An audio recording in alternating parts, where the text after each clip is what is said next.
Hello and welcome to the Sorare Turkey's Extremely Limited Challenge, Episode 2. In this challenge, I try to compose the cheapest team possible to participate in the Limited Underdog League in Sorare, composed solely of Turkish Super League players and with a max budget of $30. I would like to remind everybody that any reward that are to be won by this team will be given away to the subscribers.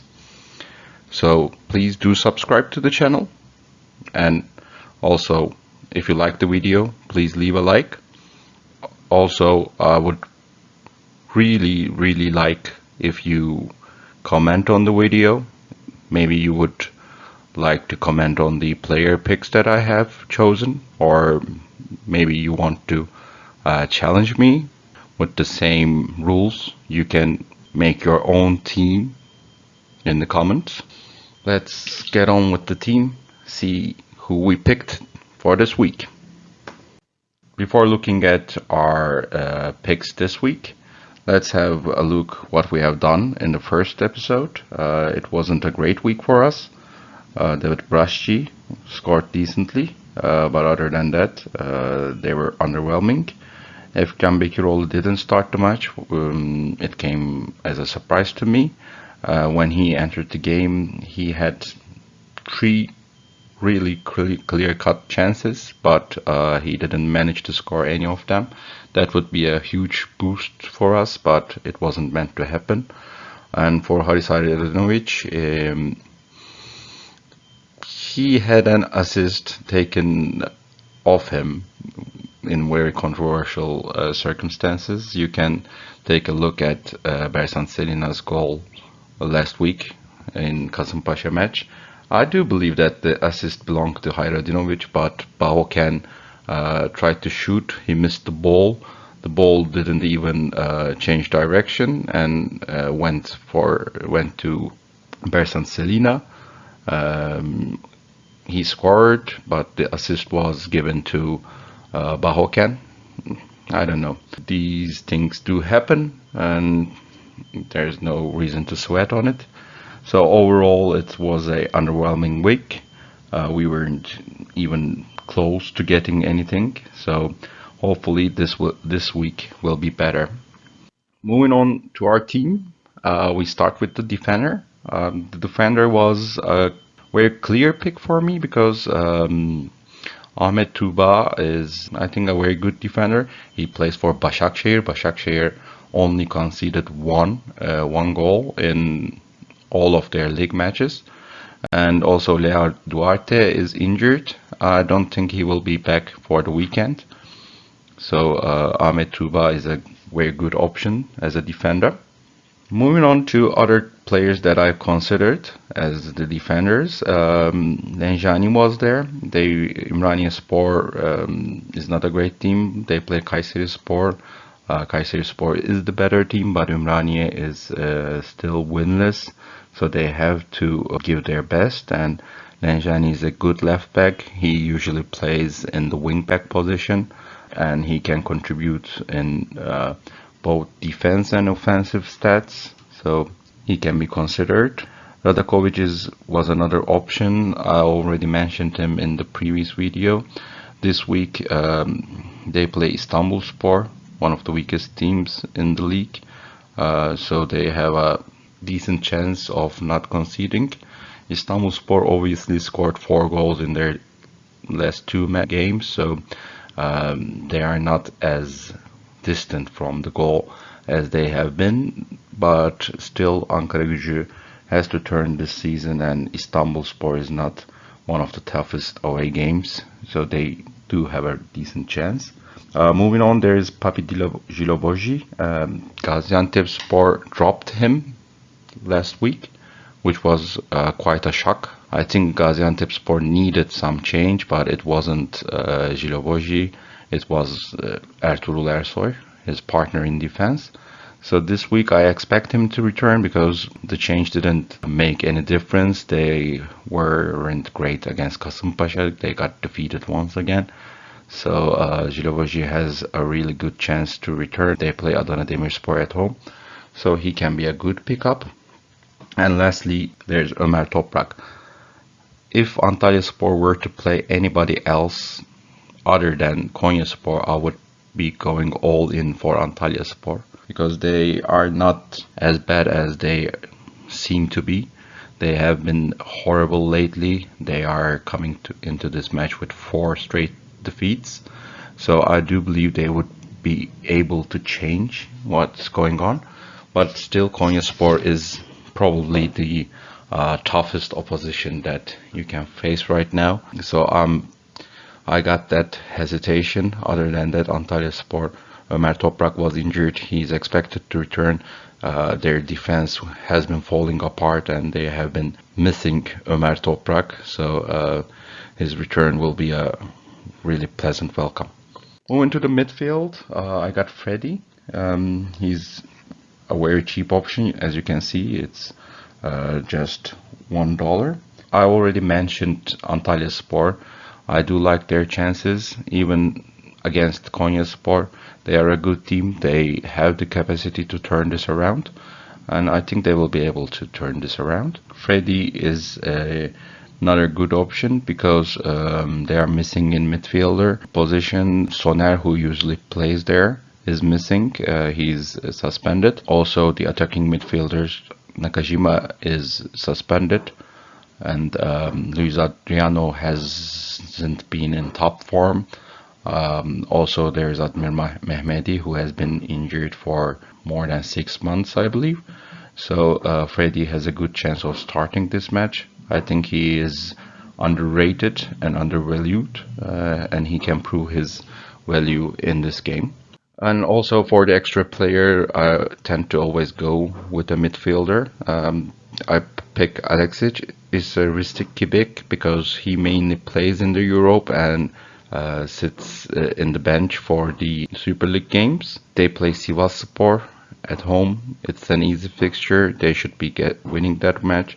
And I do believe they will be needing Alexic in this match. When Başakşehir plays against a defensive team at home, they need that extra player from the midfielder to join them in attack, to have that creativity and ability to score or assist, and Alexic is that player. So I believe that he has a really good chance of starting the match, and even if he doesn't, he has a decent chance of coming in and making a difference. His scores has been really poor, but this is a good opportunity for him to change that. The other players that I have considered was Valon Etemi. He's an important player for Istanbulspor. His last 15 games average fits the bill. He's really cheap, and if Istanbulspor is to continue the run, Ankaragücü is not the worst opposition that you can face, so he can be considered. Ümraniye Kayseri match can go either way. Bernat Mensah is Kayserispor's most important player. So seeing him within our budget was quite surprising for me. I think he can be a good pickup. He can hold value in the long term especially. But because we're planning to sell whoever we got right after the game week, I don't look at long-term value, but he is undervalued, I think. Abonu is an interesting pick because I really like the way Abonu plays. I think he is the only real Metzella in the league. I like how he runs down with the ball from the left wing. He can be a real X factor. I don't know why, but Ümraniyespor doesn't play him as often as I would like. I would like to see him more often, but with such a little price and a decent matchup, I think he can be considered. And lastly, there is Gökhan İnler. With Benjamin Stambouli out, it will be Gökhan İnler who is starting the game. He's not the most attacking player. He's a defensive midfielder, so I tend to stay away from defensive midfielders, so I did once again. But he's really cheap and can be considered for this game week only. And for the forward position, we once again went with Koka.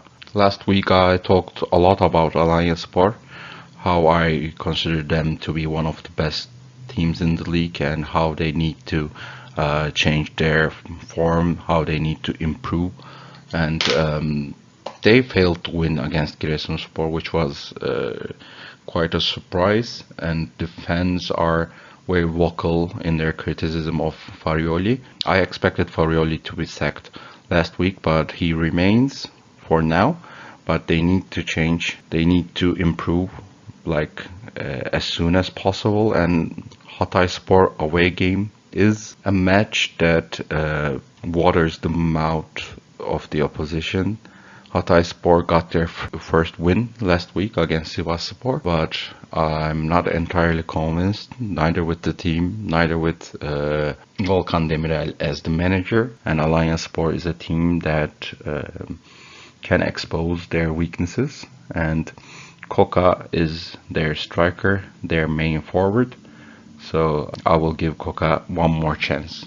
The other players that I considered was the main target was Joao Figueiredo. He's a very, very good striker. I was really surprised to see him under 0.01 Ethereum, but he was benched last week. Local reports claim that he will be back in the 11, and I expect him to be back, and he can always score. He has the potential to draw some penalties. He's a really good pick. Moving on, this part may feel a little bit repetitive because mostly the players, the strikers who play are established. There aren't many options as strikers. The ones that there are mostly over our budget. So Aliso, I already talked about him last week, and I still believe he's a good option. He was not bad against Başakşehir. I think he will keep his starting position, and Istanbulspor match is quite a good matchup. And I got two surprise picks. First is Cenk Tosun. Salih Uçan recently got injured for Beşiktaş. There were already talks about Valerian Ismail switching to a two striker formation, 4-4-2.